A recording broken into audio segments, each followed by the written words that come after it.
Bapak Ibu Saudara dikasih Tuhan, pernahkah kita mendengar sebuah pendapat begini?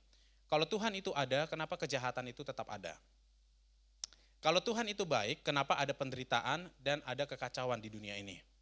Kalau memang Tuhan itu ada, kenapa Tuhan mengizinkan sebuah penderitaan, sebuah kesusahan itu terjadi di muka bumi ini?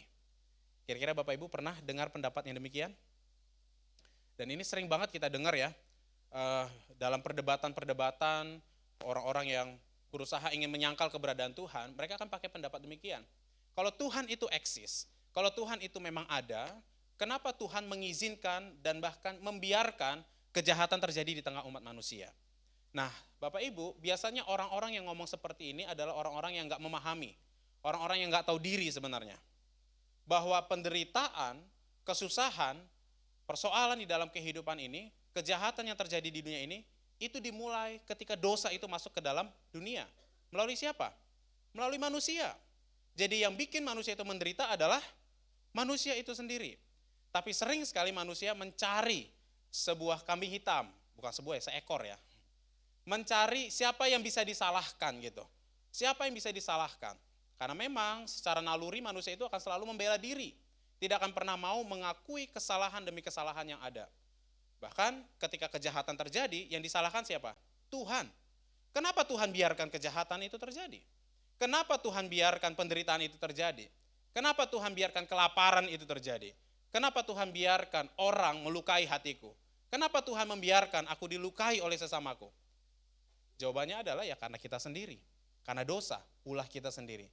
Nah hari ini kita mari belajar bersama-sama Bapak Ibu tentang satu kata yaitu bersalah.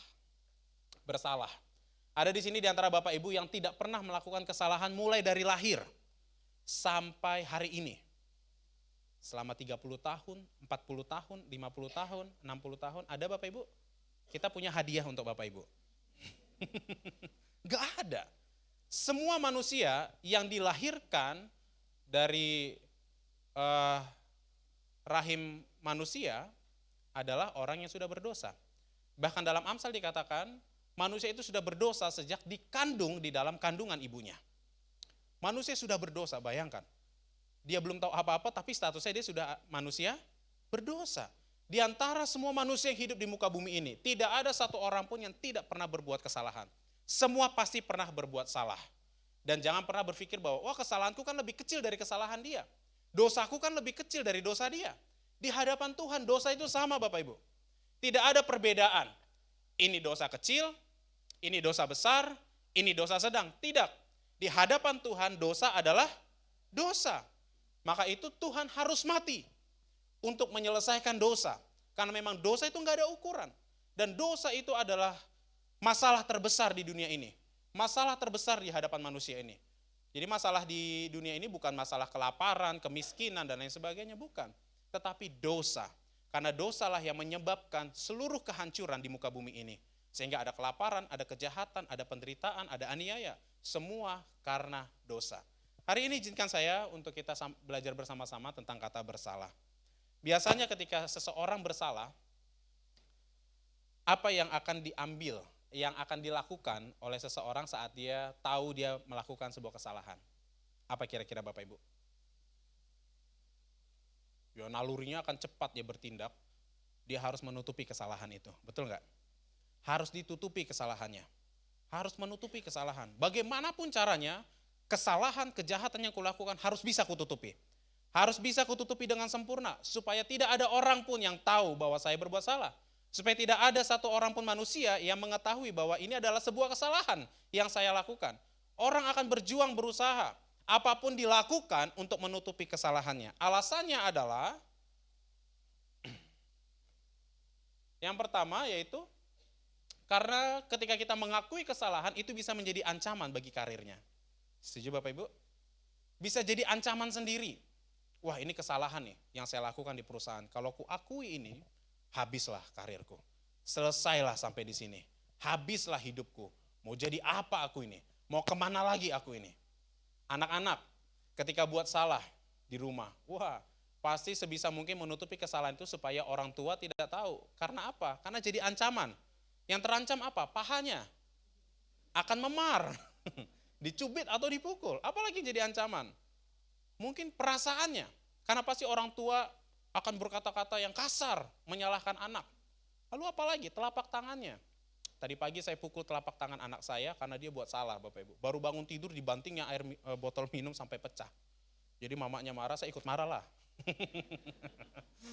Emang mamanya doang bisa marah. Tapi kalau saya marah, mamanya yang marah sama saya.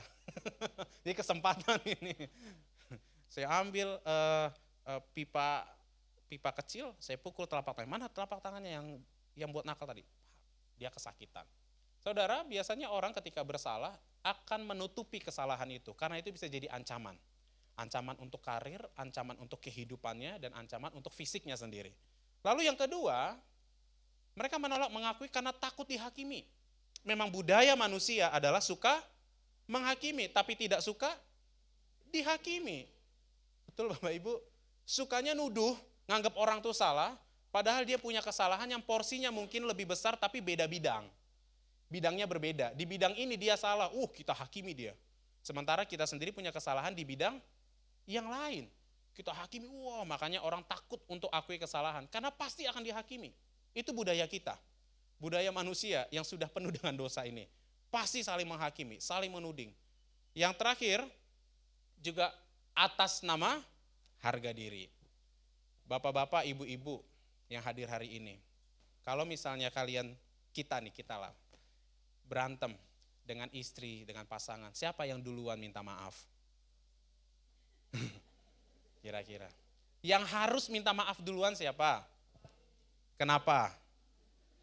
Karena ada pasalnya, betul kah?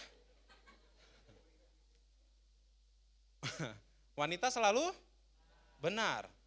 Lalu pasal kedua, jika wanita bersalah kembali ke pasal 1. Wanita tidak pernah salah.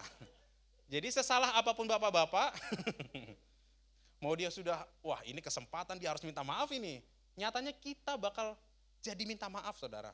Banyak akalnya ibu-ibu ini. Supaya gengsinya itu enggak, ya karena mempertahankan gengsi lah, harga diri. Masa ibu-ibu duluan minta maaf, gengsi dong. Nah saudara, itulah kenapa orang tidak mengakui kesalahan atas nama harga diri. Tapi kita mau belajar dari kitab Kejadian, kenapa kesalahan, pelanggaran itu bisa terjadi. Kita lihat kasus dari Kejadian 3 ayat yang ke-6. Perempuan itu melihat bahwa buah pohon itu baik untuk dimakan dan sedap kelihatannya. Lagi pula pohon itu menarik hati karena memberi pengertian. Lalu ia mengambil dari buahnya dan dimakannya dan diberikannya juga kepada suaminya yang bersama-sama dengan dia dan suaminya pun memakannya. Ini adalah kisah kejatuhan manusia pertama sekali. Disinilah sejarah dosa itu masuk. Jadi Hawa itu digoda oleh iblis dengan memakai ular supaya Hawa memakan buah yang dilarang oleh Tuhan. Dan ketika Hawa melihat, ini menarik buahnya, ini kayaknya enak nih, tertarik banget nih. Diambil sama Hawa, dimakan, dan Hawa gak mau bersalah sendiri. Dia kasih siapa? Suaminya, Adam. Nah di sini letak kesalahannya Bapak Ibu. Apakah Adam tidak tahu bahwa yang dilakukan Hawa itu adalah sebuah kesalahan? Adam tahu, tapi mereka berkompromi. Adam tahu bahwa firman Tuhan pertama sekali berbicara kepada Adam, semua di taman ini boleh kamu makan, boleh kamu nikmati. Sekenyang-kenyangnya kamu bisa makan. Tetapi ingat, ada yang dilarang oleh Tuhan, yaitu buah ini. Ini buah terlarang. Jangan kau makan, sebab ketika kau makan, kau akan mati pada saat itu juga. Tetapi saudara, apa yang terjadi? Adam betul-betul dengar suara Tuhan, berkomunikasi langsung tatap muka dengan Tuhan, mengenai larangan yang dilarang oleh Tuhan, pelanggaran yang harus dihindari oleh Adam. Tetapi yang dilakukan Adam adalah, dia ikut mengambil kesalahan yang dilakukan oleh istrinya. Kenapa Adam tidak melarang istrinya? Saya yakin gak mungkin Adam ini posisinya jaraknya puluhan kilometer, enggak. Pasti Adam ada di situ juga ketika ada bersama dengan Hawa. Tapi Adam berkompromi. Saya mengingat ketika kisah Ananias dan Safira Bapak Ibu di dalam kisah para rasul. Apa yang terjadi di antara mereka? Mereka berkompromi untuk membohongi Tuhan. Ketika gereja mula-mula terbentuk, jemaat begitu banyak, ada beberapa orang yang memberikan keputusan untuk menjual harta miliknya, lalu uangnya diberikan bagi gereja, bagi pelayanan supaya bisa menolong sesama yang kesusahan. Ananias dan Safira ada di sana dan dia melihat ini sebuah hal yang baik ini. Kita bisa pansos ini, panjat sosial ini, dengan kita ambil bagian juga di dalamnya. Lalu mereka punya tanah, mereka bilang, kami mau jual tanah dan uangnya mau kami serahkan juga di gereja, nanti gereja yang kelola. Alhasil singkat cerita, tanah itu terjual dengan harga yang fantastis. Tetapi mereka mulai goyah imannya. Karena memang motifnya dari awal itu udah gak benar. Apa yang terjadi? Ya mereka berkompromi, ya udahlah gereja kan gak tahu ya. Pak Petrus itu gak tahu loh kalau kita kasih setengah dari uang yang kita jual ini. Udahlah kalau dikasih semua sayang banget ini, rugi kita ini. Uangnya banyak ini. Ditahanlah setengah uang itu dan setengah dikasih kepada si hamba Tuhan. Lalu apa yang terjadi? Pada saat itu juga dia mati di tempat. Karena dia bukan hanya membohongi si hamba Tuhan, tapi membohongi Tuhan. Berkompromi dengan dosa. Dan sama, istrinya juga masuk dengan jawaban yang sama. Berapa yang kau jual tanah ini hasilnya? Sekian, sama seperti yang sudah dikatakan oleh suaminya. Mereka dari rumah sudah berkompromi dengan sebuah kesalahan. Alhasil, Ananias dan Safira mati bersama-sama di hari yang sama tapi beda jam aja. Saudara, inilah kesalahan itu sering terjadi, pelanggaran sering terjadi ketika kita berkompromi dengan yang namanya kesalahan. Kita tahu itu salah, tapi kita mentoleransi itu. Dan kita ambil bagian di dalamnya dengan anggapan, masih bisa diperbaiki kok nanti. Masih bisa diinin kok nanti. Wah bisa disetel itu, kalau cuma sama dia gampang disetel itu. Bisa diatur.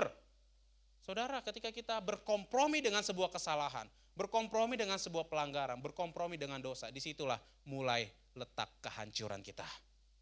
Hati-hati saudara. Adam dan Hawa melakukan kesalahan dimulai dari mana? Dari sebuah kompromi akan sebuah kesalahan. Kompromi atas sebuah kesalahan.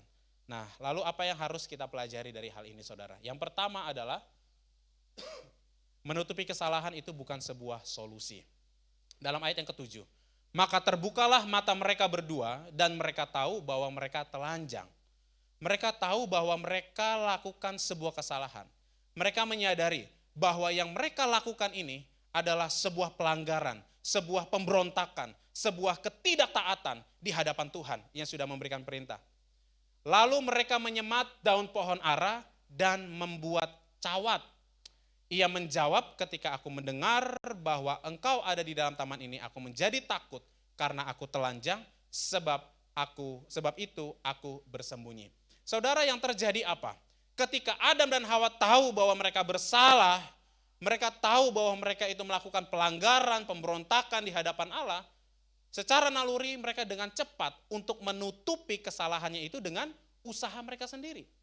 Mereka menganyam, menjahit daun dari pohon ara, lalu dibuatnyalah cawat karena mereka merasa malu. Saudara, ini yang terjadi di antara kita, betul enggak? Saat lakukan kesalahan, yang paling pertama sekali kita lakukan adalah bukan istighfar. Tapi apa yang kita lakukan? Kita tutupi kesalahan itu. Karena takut. Karena takut. Teks sudah menjawab. Mereka takut. Mereka takut dan mereka melarikan diri dari permasalahan itu. Sembunyi. Seolah-olah orang tidak tahu apa yang terjadi. Mereka lari, mereka sembunyi karena mereka takut. Nah saudara, andai kata misalnya, ketika Tuhan itu datang, bertanya kepada Adam dan Hawa, dan Adam Hawa itu mengakui kesalahannya. Skenarionya saya rasa mungkin akan berbeda ya. Apakah ada di antara Bapak Ibu ketika ada anggota yang salah atau rekan yang salah, keluarga yang salah, lalu dia datang meminta maaf, lalu Bapak Ibu dengan arogannya malah mengutuk mereka? Enggak, justru hati kita menjadi lembut. Setuju enggak Bapak Ibu? Pasti lembut, oh iya ya udah enggak apa-apa deh, lain kali jangan dilakukan lagi ya. Tapi kalau dilakukan lagi, ku tempeleng kepalamu ya. Mungkin begitu. Akan diberi sebuah kesempatan, hatinya berbeda begitu. Yang tadinya penuh amarah, akhirnya akan mereda. Karena ada orang yang bersalah, benar-benar mengakui kesalahan, datang mengakui kesalahan. Nah saudara, tapi yang dilakukan oleh mereka adalah apa? Inilah naluri manusia, berusaha menutupi kesalahan itu, supaya mereka tetap dianggap benar. Menutupi kesalahan supaya dianggap sempurna. Sama seperti khotbah Bapak Gembala minggu lalu, perfeksionis. Supaya tetap dianggap sempurna, tidak ada kecacatan dalam hidupnya. Memang kenapa rupanya kalau kita punya salah? Apakah ketika kita bersalah, habislah di situ hidup kita? Enggak Bapak Ibu Saudara, tidak.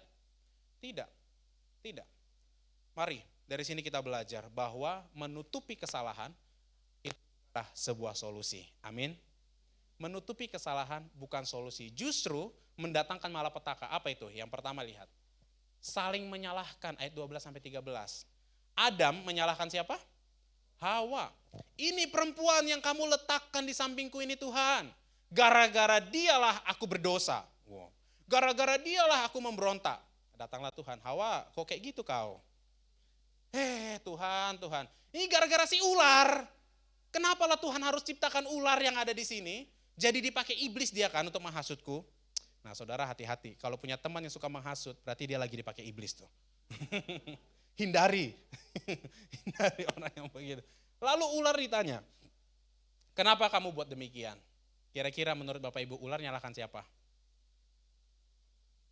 Kira-kira kalau Bapak Ibu ada di situ melihat ular tuh nyalain siapa? Nyalain Tuhan, betul ya? Kenapa? Karena Tuhan yang nyiptain. Bisa aja dia ngomong, ya karena kau ciptain aku Tuhan. Coba kalau kau nggak ciptain aku, pasti iblis pakainya gajah, bukan pakai saya, mungkin gitu. Atau mungkin iblis pasti pakainya jerapah, bukan saya. Betul, saling menyalahkan. Itu efek dan dampak ketika kesalahan itu kita tutupi.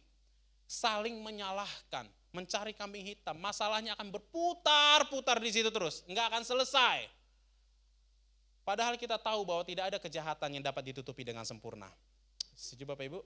Karena kesempurnaan adalah milik Tuhan. Kalau kejahatan itu adalah sempurna, berarti kejahatan itu adalah Tuhan. Tapi kejahatan itu tidak sempurna, tidak bisa ditutupi dengan sempurna. Suatu saat Tuhan akan bukakan itu semua. Dan kita akan berantakan di dalamnya. Yang kedua, merugikan sekitar. Karena dalam ayat 14 sampai 17 di situ kisah tentang bagaimana Tuhan akhirnya mengutuk tanah dan mengutuk ular. Wah, ini ngeri ya. Mereka yang bikin salah, akhirnya yang dikutuk yang lain. Sekitar menjadi hancur. Ketika dalam rumah tangga, suami dan istri saling menutupi kesalahan, rumah tangga tuh hancur, berantakan. Ditutup-tutupi, disembunyi-sembunyikan. Ada kesalahan yang diumpet-umpetin, berharap bahwa si istriku tak tahu, suamiku tak tahu. Saya pernah lihat satu video di Twitter, di X, saudara. Seorang bapak sudah usia sekitar 62 tahun. Jadi ketika anak-anaknya ini sakit, lalu diceklah darah, tapi nggak tahu kenapa, tiba-tiba ikut cek DNA juga. Ternyata diketahuilah bahwa anaknya yang dia besarkan selama sekitar 40 sampai umurnya hampir 40 tahun, bukan anak kandung dia. Wow, 3 orang. Akhirnya di video itu dia buat video gini, hari ini di usia saya ke-62 tahun saya memutuskan akan menceraikan istri saya. Karena selama ini saya sudah ditipu oleh istri saya. Puluhan tahun, hampir 40 tahun. Dianggap ditutupi, bisa tertutupi lah kesalahan itu dengan sempurna. Tapi nyatanya akan ada waktunya, kesalahan itu akan dibukakan Tuhan. Dan kita akan rugi sendiri, hancur segala-galanya. Jadi jangan sampai itu ditutupi Bapak Ibu Saudara, ngeri. Nah nanti pulang dari sini Bapak Ibu, maaf-maafan sama istri sama suami ya.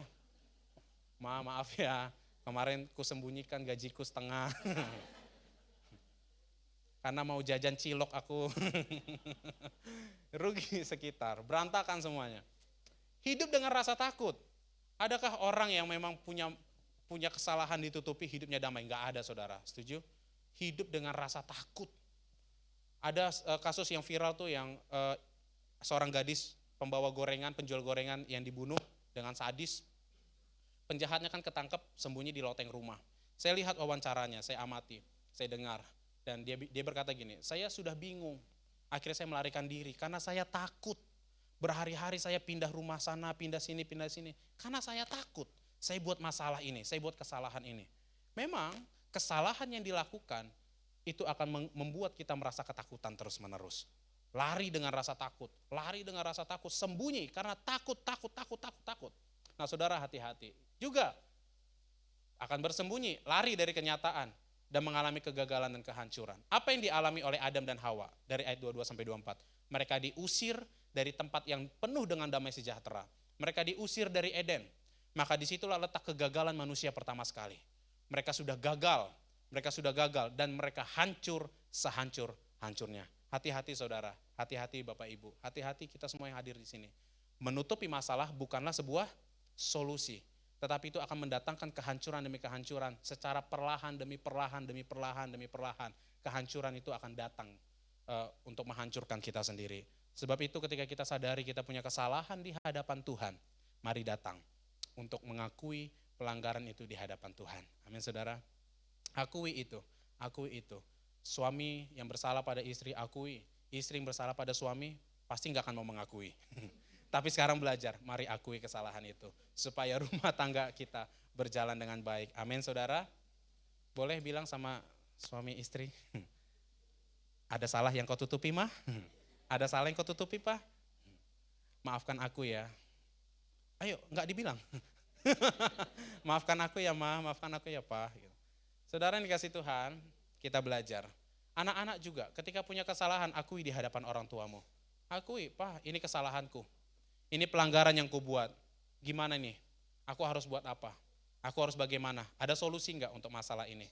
Karena menutupi kesalahan bukan sebuah jawaban. Amin saudara. Menutupi kesalahan itu bukan sebuah solusi. Lalu yang kedua, kita melihat dari ayat yang ke-8 sampai ayat yang ke-9.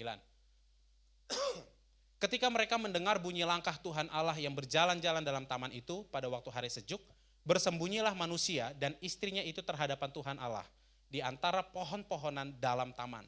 Tetapi Tuhan Allah memanggil manusia itu dan berfirman kepadanya, "Di manakah engkau? Aku akan mengadakan permusuhan antara engkau dan perempuan ini, antara keturunanmu dan keturunannya akan meremukkan kepalamu dan engkau akan meremukkan tumitnya." Ayat 8 dan ayat 9, di sini peristiwa ketika mereka sembunyi, Tuhan justru datang sama mereka. Saudara, adakah di antara saudara yang ketika orang buat salah, lalu kita datang, "Weh, aku datang, berharap kau minta maaf sama aku. Ayo, aku akan maafin kamu kok." Ada yang begitu? Gak ada. Yang pertama sekali kita lakukan adalah mengutuk, betul? "Terkutuklah engkau, karena kau telah menzolimi anakku." Wah, "Terkutuklah engkau." Oh, sampai kayak gitu ya, bikin pernyataan. "Terkutuklah dia. Kusumpahi kau." Itu pasti hal pertama yang akan dilakukan oleh kebanyakan orang saudara, betul? Tetapi Tuhan beda. Justru Tuhan memberikan kita kesempatan yang kedua untuk kita bertobat di hadapan Tuhan. Tuhan terbuka hatinya, Tuhan terbuka tangannya untuk mereka yang datang mengakui bahwa mereka bersalah di hadapan Tuhan. Saudara, Bapak Ibu dikasih Tuhan, seperti di awal tadi saya katakan, tidak ada manusia yang tidak berbuat salah. Semua manusia pasti akan bersalah dan pernah bersalah. Tapi bagaimana sikap kita? Maukah kita datang memohon ampun kepada Tuhan? Sebab hanya Tuhanlah tempat kita mengadu. Sebab tangan Tuhan itu terbuka dan selalu memberikan kesempatan bagi kita untuk kita bertobat di hadapan Tuhan. Amin saudara. Itulah makanya di flyer di awal tadi kita buka ruang pertobatan baptisan air. Jadi Bapak Ibu yang ingin bertobat sungguh-sungguh dan belum mengalami lahir baru, kita bisa ikut kelas di dalam kelas baptisan air. Sana kita akan belajar begitu besarnya kasih Allah, pengampunan Allah, dan kesempatan yang Allah beri dalam kehidupan kita. Saudara, Bapak Ibu dikasih Tuhan, selalu ada kesempatan yang Tuhan berikan dalam hidup kita. Amin. Nah, yang bedanya begini juga, kalau kita bandingkan dengan Roma 6 ayat 23 begini. Sebab upah dosa adalah maut, kematian. Upah dosa adalah kematian. Baik mati secara rohani, juga mati secara fisik. Tetapi dalam Kejadian 3 ayat 8 dan 9 itu berbeda sekali saudara. Berbeda sekali. Bukan artinya Alkitab ini kontradiksi, tidak. Tetapi ini mencerminkan begitu besarnya kesempatan kasih Allah, cinta Allah kepada setiap kita umatnya. Kalau kita melihat, saat mereka lakukan kesalahan, mereka langsung mati enggak? Enggak ya. Tapi Tuhan cari mereka loh. "Adam, kamu di mana?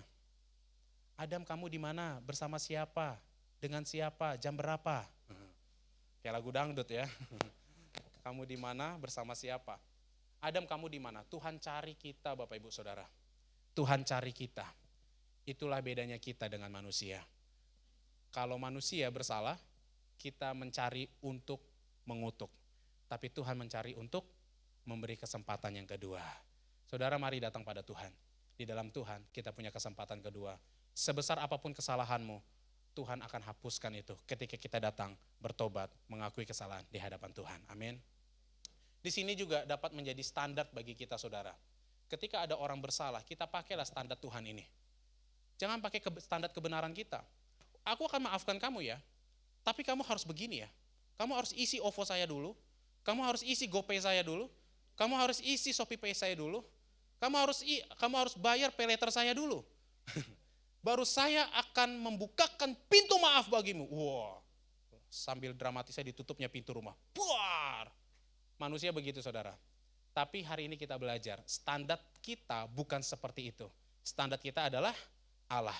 Yang harus manusia itu dihukum, terkutuk, dan dihakimi, tetapi Tuhan terbuka belas kasihan bagi mereka, mendatangi mereka. Bayangkan, ketika berdosa manusia itu, yang terkutuk apa? Tanah dan juga ular. Manusia dikutuk? Tidak, berbeda. Tuhan kita itu penuh dengan kasih terhadap kita.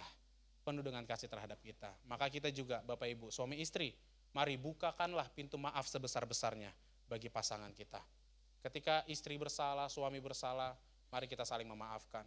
Bukankah kita menyadari ya, jangan pernah bilang gini Bapak Ibu, aku menyesal menikah dengan kamu. 30 tahun kita menikah, akhirnya baru ku ketahui kau seperti ini. Aku menyesal. Saudara Bapak Ibu, ketika kita menikah di hadapan Allah, kita ini manusia berdosa dan kita menikahi manusia berdosa. Sama-sama kita berdosa. Jadi kita berumah tangga bersama-sama dengan orang berdosa. Lalu kita orang berdosa menghakimi orang berdosa. Normalkah kita? Wajarkah itu? Tidak. Suami kita orang berdosa, kita orang berdosa. Maka kita butuh Tuhan di tengah-tengah rumah tangga kita, supaya suami kita menjadi orang yang penuh dengan kasih karunia Tuhan. Kita pun menjadi orang yang penuh dengan kasih karunia Tuhan. Sehingga kasih Allah, damai Allah itu ada di tengah-tengah keluarga kita. Amin, saudara. Kalau hanya sekedar menghakimi, semua orang bisa menghakimi. Tetapi bukankah kita sebagai seorang pasangan, bukan hidup untuk menghakimi, tapi kita saling menguatkan ketika kita sedang lemah. Kita saling membangun bagaimana kasih karunia Allah itu tercurah di tengah keluarga kita, saudara. Amin. Itulah Tuhan kita. Mari kita belajar bersama dengan Tuhan kita. Bahkan kalau kita datang kepada Tuhan, ada solusi yang Tuhan kasih. Ayat 15. Aku mengadakan permusuhan antara engkau, ini kepada si iblis, si ular, dan perempuan ini. Antara keturunanmu, keturunan si ular, dan keturunannya, yaitu keturunan manusia, keturunannya akan meremukkan kepadamu dan engkau akan meremukkan tumitnya. Bukan hanya kesempatan itu terbuka, tapi Tuhan buka solusi bagi setiap kita yang bermasalah di hadapan Tuhan. Tuhan kasih solusi, begini loh, begini. Saudara, setiap masalah kesalahan yang kita utarakan di hadapan sesama kita itu bisa di roasting, bisa dijadikan bahan untuk melemahkan kita kembali.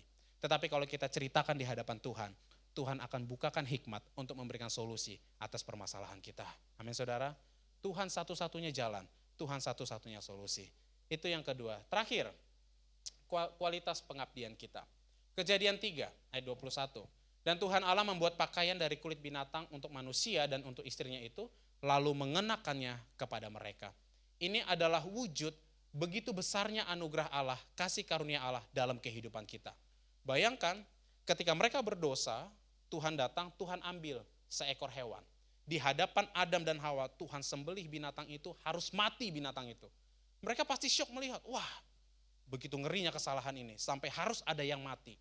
Hewan kesayangan mereka yang kasih namanya harus dibunuh, darahnya tertumpah, kulitnya diambil untuk menutupi baju mereka. Yang tadinya mereka bikin dari daun, hanya menutup cawat, tapi Tuhan buat menjadi sebuah pakaian.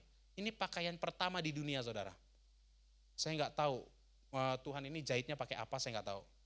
Apa pakai benang atau bagaimana, prosesnya saya nggak tahu. Tapi baju itu yang terbaik Tuhan selimuti untuk manusia. Sehingga mereka melihat, wah, pakaian ini menjadi tanda bagi saya bahwa memang kesalahan saya sudah besar. Dan pakaian ini menjadi tanda bahwa anugerah Allah juga jauh lebih besar daripada dosa yang besar itu. Saudara, tidak ada dosa yang tidak bisa diampuni Tuhan. Sebesar apapun dosa kita, kasih karunia, kebaikan Allah, kemurahan Allah jauh lebih besar daripada dosa di dunia ini. Amin. Kasih anugerah Allah jauh lebih besar daripada pelanggaran demi pelanggaran yang kita lakukan di hadapan Allah.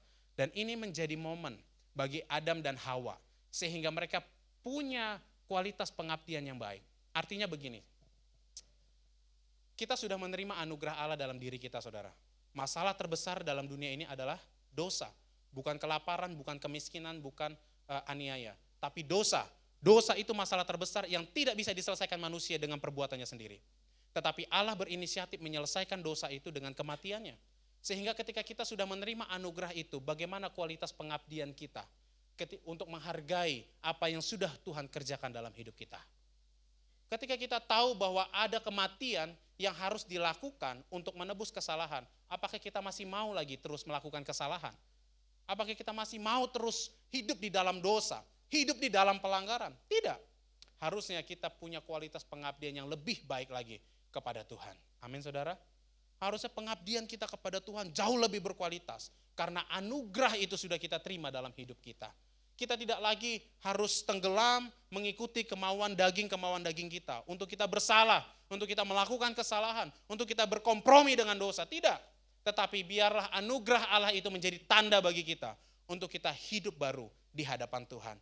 Untuk kita hidup benar di hadapan Tuhan. Untuk kita mengabdi dengan sepenuh hati di hadapan Tuhan. Amin, saudara. Itulah yang menjadi pemahaman kita dalam firman Tuhan hari ini yang sudah kita dengar. Kita punya Tuhan yang dahsyat, Tuhan yang besar, penuh dengan kasih. Maka Tuhan sudah curahkan anugerahnya bagi kita. Janganlah lagi kita hidup di dalam kesalahan. Ketika suami sudah mengampuni istri, istri sudah mengampuni suami, orang tua sudah mengampuni anak, hargailah pengampunan yang sudah diberikan itu. Jangan lagi kita sepele dengan hal demikian. Peliharalah hidup kita agar kita terhindar dari masalah demi masalah. Tuhan memberkati, firman Tuhan sampai di sini. Haleluya.